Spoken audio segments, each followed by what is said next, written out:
Dami nagtatanong bakit hindi na ako masyado nag-upload sa mga page na 'to. Ganito kasi nangyari.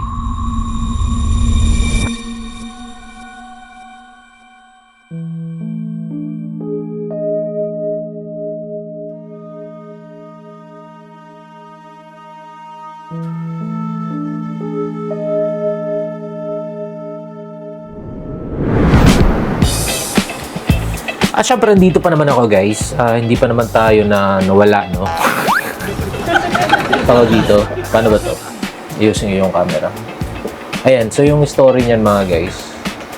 Na-disgrasya ako last December. Yun, nakat yung mga recording natin. Tapos yung mga fishing content natin, nagtambak yung mga videos. So kami ito ng story, hindi ko na medyo pataas ko, no? Na-disgrasya kita. Medyo halarom ang aton tama sa that time. And tinaman din ako na mag-edit ng mga videos.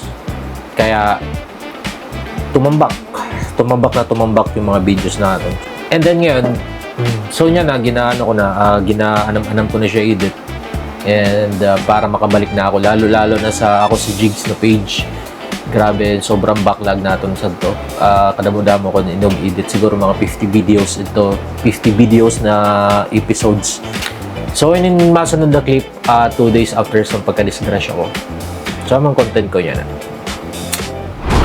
Yo, what's up guys? Update tayo. Naputulan natin recording about sa itong line, no? Na busy po ako sa preparation sa New Year. Then, yon. Sadly, na-disgrasya kita. Nabanggaan kita sa motor. Hindi ko na masyado i-detalye. Kaya malain na po para isipon. So, update tayo. Amo na yung itsura niya na. Medyo pengki-ingki kita niya na. Recovery kita for, sabi ni Doc, mga 2 weeks bago fully recovered yun.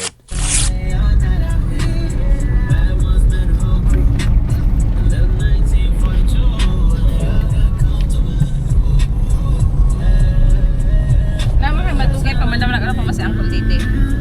Ora man, luto man lang. Mabinis. Kita man paabutot din sa dito. Pero alas 10 man ang sabot. Nice.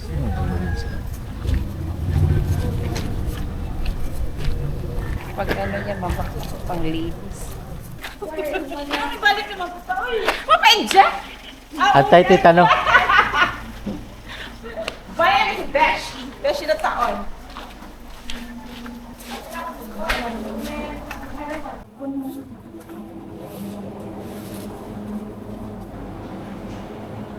Kinakagat na sa sapat.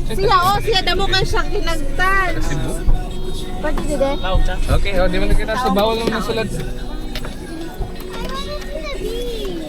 Kanto tanay sinta. Nan. Kinsa? Oh, sakit eh. Dili daw na ito no. Bawal pa Di na to. dawal daw, sabi niya. Kubag kayo. Kuang ko mo chilas. Ayun. Ay. Kuda na dira. Nasa ikot.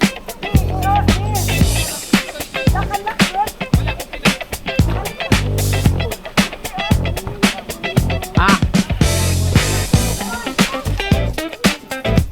May dog ha, may dog. Ay mo sa pita, sila kalakin.